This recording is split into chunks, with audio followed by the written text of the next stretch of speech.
Bienvenidos y bienvenidas todas. Soy Dan Rojas, tu terapeuta para el éxito. Qué bueno que nos volvemos a ver en esta ocasión. Vamos a hacer una transición a un nuevo bloque de este proceso que estamos haciendo todos juntos. Y me gusta mucho que sigas aquí porque se nota tu compromiso, tu disciplina y sobre todo la constancia, que es algo que necesita bastante el dinero para poder quedarse en nuestra vida. Ahora bien, vamos a empezar este nuevo bloque donde vamos a quitarnos estas limitantes de poder disfrutar el dinero. Estuvimos hablando de la culpa, de las lealtades, ahora vamos a quitarnos todas estas creencias y vamos a empezar por esta tercera emoción que les contaba. ¿Se acuerdan cuando les contaba que el dinero tiene estos tres anticristos, que es la vergüenza, el miedo y la culpa?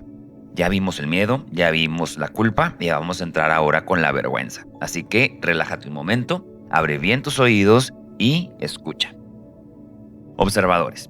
Hoy vamos a hablar de algo que muchas personas cargan sin darse cuenta, que es la vergüenza alrededor del dinero. Porque no solo nos enseñaron a preocuparnos por el dinero, muchas veces nos enseñaron a sentir vergüenza con él. Vergüenza por no tener, vergüenza por querer más, vergüenza por disfrutarlo, vergüenza por fallar, vergüenza por compararnos. Y todo eso empieza a construir lo que se le conoce como nuestro patrón financiero. Ese patrón es como un molde invisible que nos define hasta dónde podemos llegar económicamente sin sentirnos incómodos. Y dentro de este patrón existe algo muy importante, que es el techo financiero. Ese techo financiero es el límite inconsciente que hace que, aunque ganes más dinero por momentos, termines regresando al mismo nivel, como un termostato interno que te devuelve a tu normalidad financiera. Por ejemplo, personas que logran más, pero después lo pierden, lo gastan impulsivamente o aparece una emergencia. Personas que siempre rondan en la misma cantidad de ingresos y aunque cambien de trabajo o tengan nuevas oportunidades, algo sucede. Porque el problema no es cuánto generan, sino cuánto sienten que merecen sostener. Y ese techo se forma desde la infancia. Y adivina cuál va a ser tu techo inconsciente. Claro, lo que hayan logrado tus papás va a ser lo que tú inconscientemente vas a sentir que eres muy capaz de lograr.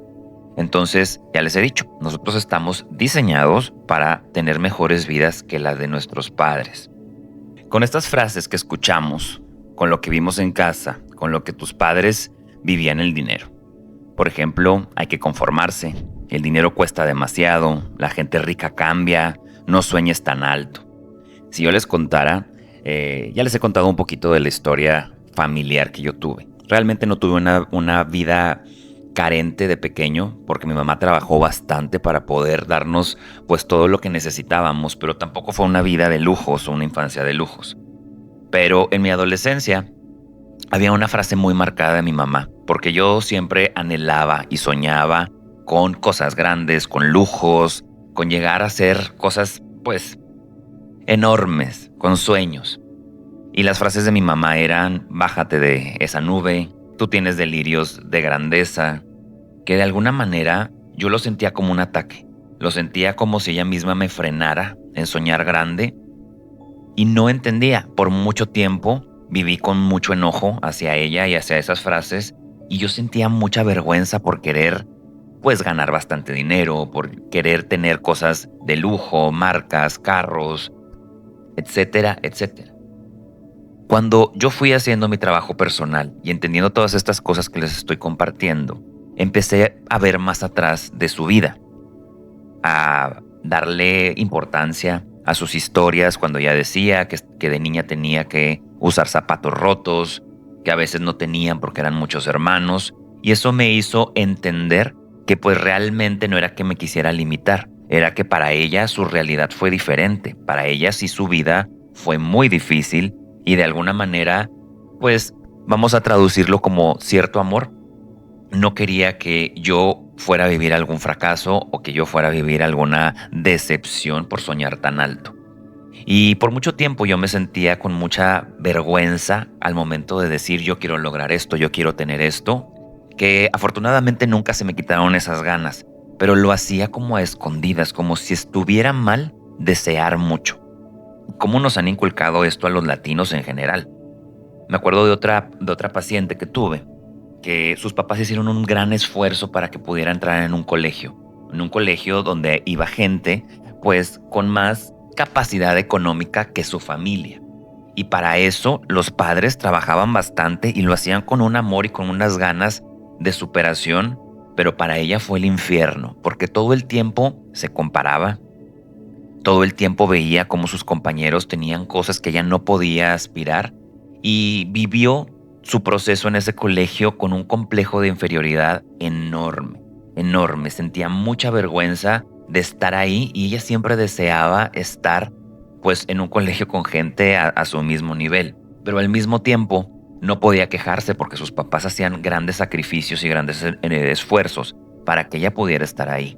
Entonces, quiero yo que puedas verlo. No está bien, no está mal, ¿sí? Pero sí hay que entender cómo emocionalmente vivimos estos procesos y entender que pues nuestros papás a lo mejor a veces los sentimos como nuestros enemigos, pero tienen un porqué, ¿sí? No justifica malos tratos, no justifica violencia, no justifica manipulaciones, pero puedo entender que no es algo contra mí personalmente, sino es su historia, su educación y todo lo que han vivido. Claro que para las nuevas generaciones siempre va a ser muchísimo más sencillo que para las de antes, ¿sí? El mundo ya ha avanzado muchísimo. Entonces, con todas estas frases y con todos estos contextos, poco a poco aprendemos que crecer económicamente puede ser peligroso, egoísta o incluso vergonzoso. También influye muchísimo en la relación con tus padres que tenían con el dinero, como te contaba ahorita. Si creciste viendo discusiones constantes por el dinero, tu cuerpo aprende que el dinero genera conflicto, que hablar de dinero es incómodo. Nos enseñaron a que no podíamos hablar de dinero en la mesa, que no podíamos preguntar cuánto ganaba el otro, ¿sí? Y lo hacemos desde muchas cosas, desde puede ser peligroso que los demás sepan, es de mala educación, y al final de cuentas, hablar de dinero tiene que ser tan normal, tan fluido y tan honesto. Por ejemplo, cuando estás conociendo a una pareja, hablar de las economías y les vamos a compartir qué voy a aportar yo, qué vas a aportar tú. Eso es bastante sano porque ese tipo de comunicación lleva a la construcción. Pero si no tenemos una buena comunicación porque nos enseñaron a temerle al hablar, al preguntar sobre estos temas, pues vivimos limitados todo el tiempo, ¿sí? Por ejemplo, hay ocasiones que veo que hay pacientes, hijos, que vieron a sus madres quejarse constantemente de que el padre no proveía lo suficiente. Entonces el hijo crece sintiendo que tiene que convertirse en el proveedor perfecto para no repetir el dolor de su mamá. Y me ha tocado ver a muchos hombres endeudarse por no saber decir que no, porque la esposa le pide algo o porque la familia quieren algo y prefieren usar la tarjeta porque les da mucha vergüenza el decir ahorita no tengo, ¿sí? Ahorita hay otras prioridades, ¿sí? Y prefieren endeudarse para no sentirse malos proveedores o que no están a la altura. O hijas que crecieron viendo el sufrimiento económico de la madre y que desarrollan una independencia extrema, ¿sí? ¿Y saben qué sucede aquí? Esas hijas, cuando conocen a un potencial prospecto de pareja, tiene que validarlo la mamá. Y viven con mucho miedo de a ver si le gusta a mi mamá. Y normalmente esas madres también van a hacer comentarios como, ¿y si te provee? ¿Y si te da? ¿Sí? ¿Y si aporta? ¿Y si está haciendo lo que no sé qué? Y empiezan a meterse en la relación de pareja y eso es algo demasiado tóxico. Pero bueno, vamos a tener un audio de relaciones de pareja más adelante. Entonces, eso nos lleva a la limitación y pues no nos deja vivir en la libertad. Muchas veces es esta parte del miedo y de la vergüenza. Y aquí aparece algo muchísimo más profundo que se llama desvalorización y vergüenza personal. Muchos niños crecieron sintiendo que el dinero era más importante que ellos, que las preocupaciones económicas ocupaban más espacio que sus emociones. Y entonces empiezan a asociar su valor con la productividad, el dinero y el éxito. Y no vamos a malinterpretarlo, porque de alguna manera sí es más importante el dinero que las emociones a veces. Porque, como les he dicho, el dinero nos permite comer, nos permite tener una casa. Entonces, pues a veces tenemos que incomodarnos para poder asegurar nuestra supervivencia, lo elemental. Pero si pensamos que como adultos no nos pusieron o nos dieron nuestro lugar y eso nos lleva a sentirnos insuficientes, vamos a querer darnos nuestro valor por el dinero. Trabajar muchísimo, esforzarnos todo el tiempo, lograr cosas. La más normal es como esta parte de que el trabajo. Si estoy cansado, si me mato. Y fíjate, llegamos a la casa y lo primero que decimos es, tuve mucho trabajo. Y es como si los demás tuvieran como compasión, admiración. Y ojo, no te digo que está bien o que está mal, pero no debemos de romantizar el cansancio, sí, el sacrificio como algo normal, pero se utiliza mucho para justificarnos y para darnos valor. Internamente, puede ser que sintamos que no valemos y también aparece la vergüenza por pedir o por recibir. Y aquí hay una diferencia grande porque vergüenza y culpa tienen mucho parecido, pero la vergüenza tiene que ver con tu identidad. Me siento poca cosa, ¿sí? No soy capaz. Y culpa tiene que ver con una acción. Hice algo donde me siento que no llegué a dar el ancho, a que no cumplí mi compromiso o algo por el estilo. Entonces, vergüenza tiene que ver con identidad y la culpa tiene que ver con acciones concretas. Cuando empieza a aparecer esta parte de la culpa, cuando sentimos que no nos merecemos, que no somos capaces, nos hacemos chiquitos, ¿sí? Entonces, cuando crecemos viendo tanto sacrificio, ¿sí? Aprendemos a no pedir, a no ser una carga. También cuando aprendimos o vimos a nuestros papás dejarse hasta el último para estar para los demás, cargar con los demás, ¿sí? Nosotros también aprendemos a lo mismo, a ponernos hasta el último lugar. Y ojo, no está mal, como siempre les he dicho, que ayudes, que compartas, que te importen los demás, pero lo que sí está mal es que tú te descuides para que los demás estén bien, porque eso te va a llevar a sentirte poca cosa, ¿sí?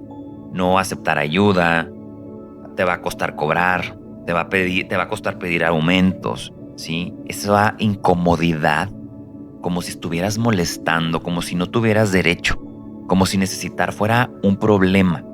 Y otro punto muy fuerte de la vergüenza por disfrutar es que si creciste viendo que el dinero siempre venía acompañado de estrés, de sacrificio, de preocupación, tu cuerpo aprende que disfrutar es peligroso. Entonces, aunque te vaya bien, aparece la culpa. Y esta culpa es bien engañosa porque se vive como ansiedad. Y eso lo he visto bastante. Son personas que no saben parar. Entonces, cuando tienen tiempo de parar, sienten una ansiedad de no debería de estar descansando, no debería de estar parando, ¿sí? A menos que yo ya haya cumplido con todos los requisitos como para poder ganarme este descanso. Entonces, cuando vimos a uno de nuestros padres desvalorizado por no aportar lo suficiente económicamente, tú puedes crecer creyendo que tu valor amoroso depende de cuánto produces, de cuánto das, de cuánto provees. Y al contrario, cuando viste a un papá sacrificado, esforzándose, dejándose hasta el último para que los demás estén bien, tú te vas a sentir como sin derecho a poder tener un lugar en el mundo, ¿sí? Vas a querer repetir esta historia. Y también me ha tocado, sobre todo en mujeres, ver lo contrario, ¿sí? Que vi tanto a mi mamá dejarse hasta el último que yo jamás me voy a permitir ponerme en el segundo lugar. Pero al final de cuentas son extremos y que nos llevan a vivir o a repetir ciertas historias. Entonces, todas estas personas que se dejan hasta el último son personas que aceptan relaciones donde se minimizan porque sienten que no aportan lo suficiente o que se tienen que ganar el amor. Y hay algo más marcado que es la comparación, porque muchos papás, intentando darle lo mejor a sus hijos, los meten en entornos económicos muy altos, como el ejemplo que te conté hace rato de la chica. Colegios, grupos sociales, espacios donde constantemente te comparas. Y aunque la intención sea buena, estos niños terminan sintiéndose inferiores. Niños de clase media rodeados de personas con mucho más dinero, creciendo con la sensación de yo no tengo, yo no soy igual, a mí me falta. Y entonces empiezan a medir su valor desde lo material.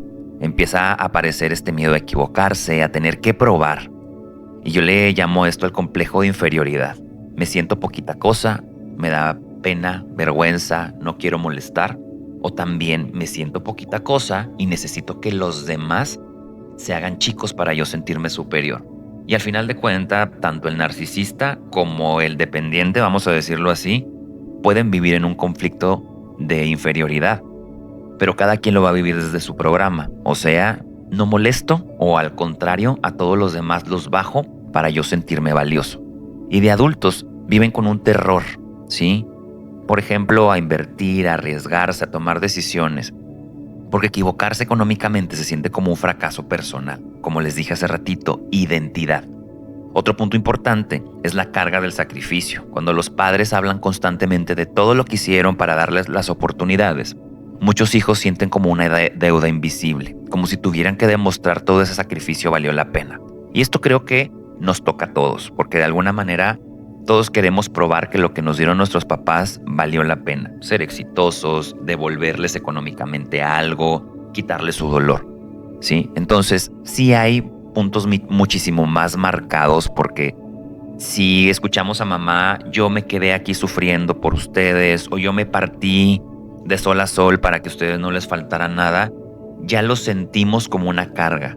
No lo hacemos tanto por querer, por disfrutarlo, por aprovecharlo, sino lo sentimos como, ok, ya es una deuda y necesito devolver porque alguien ya se la partió. Y normalmente caemos otra vez en sacrificarnos, en ponernos las cosas difíciles, porque eso hace que compartamos el dolor. Cuando debería ser al contrario. Si ellos ya hicieron esos esfuerzos, es para que nosotros tengamos mejores vidas, porque solamente así se aprovechan esos esfuerzos. Si yo también me pongo a sufrir y a batallarle como ellos, ¿de qué sirve tanto esfuerzo de nuestros padres? Para que nosotros lo volvamos a repetir. Es nuestra responsabilidad, no nuestra deuda. Es nuestra responsabilidad que si nuestros papás se la partieron, se esforzaron, se sacrificaron, que nuestra vida sea más fácil para que ese esfuerzo realmente sea tomado y sea valioso. Si nosotros estamos sufriendo, sacrificándonos de la misma manera, pues todo ese esfuerzo se va a la basura, realmente no se está utilizando. Entonces, honrar es realmente permitirnos que nuestra vida sea más fácil gracias a todo lo que nos dieron nuestros papás. Aunque tengamos una vida estable, ¿sí? No nos permitimos disfrutar, ¿sí? Por no sentirnos suficientes o por no sentirnos como con esa capacidad o con ese permiso, ¿sí? Hay que permitirnos vivir nuestra vida, ¿sí? Y desde nuestra identidad, dejar de justificar el esfuerzo que hacemos, ¿sí? Y vamos a empezar a observar con detalle, ¿sí? ¿Qué vergüenza tengo alrededor del dinero? ¿Me da miedo hablar de él? ¿Tengo pena porque yo tengo sueños muy grandes, pero no los quiero decir por no incomodar, porque me van a criticar? ¿Me da vergüenza realmente que me quiero superar, que me quiero salir de los patrones normales o familiares? ¿Me comparo constantemente con los demás? ¿Me siento poquita cosa? ¿O siento que los demás tengo que encontrarles sus fallas para poder yo sentirme valioso? ¿Siento que mi valor depende de cuánto gano? ¿De mi trabajo, de mis estudios? ¿Me cuesta recibir, cobrar o pedir? Y sobre todo, ¿cuánto de esto realmente es mío y cuánto de esto lo aprendí en la casa? Quédate con esto para cerrar. El dinero no define tu valor, pero la vergüenza sí puede limitar profundamente tu vida. Por eso, sanar tu relación con la vergüenza es importante. Identifícala. Es dejarte de sentir menos, es dejar de vivir comparándote, es dejar de demostrar y empezar a darte valor sin tener que probar nada. ¿Ok? Entonces, obsérvalo por hoy. Si este momento de reflexión resonó contigo, vamos a hacer algo diferente el día de hoy. Porque más que una frase, quiero que empieces a ver en este día, si lo estás escuchando en la noche, a lo mejor mañana, empieza a darte cuenta cuando te comparas, cuando te sientes menos o cuando sientes que tienes que hacer todavía más. Estudiar más, trabajar más, ponerle más atención a tus hijos, ponerle más atención a tu pareja. O sea, cuando sientes que nunca es suficiente, eso es importante. Solamente empieza a tomar conciencia porque, como te dije, estamos entrando en otro bloque y vamos a empezar a ver nuevas cosas. Si este contenido te gustó, también puedes encontrar más contenido como este, mis cursos, sesiones y podcasts en todas mis redes sociales como Observador Sistémico o en mis personales como Dan Rojo Rojas. Si este contenido te dejó algo valioso, compártelo, ¿sí? Está mi canal de YouTube, mis reels, y compárteselo a alguien más que sientas que lo podría necesitar. Gracias por darte este espacio para escuchar y reflexionar. Y recuerda algo importante. Lo más importante de la vida es aprovecharla y vivir. No te lo tomes todo tan en serio, disfrútala mientras vamos construyendo la vida de tus sueños. Porque ya sabes que la vida es un chiste y la terapia también. Nos vemos en el próximo encuentro. Hasta la próxima.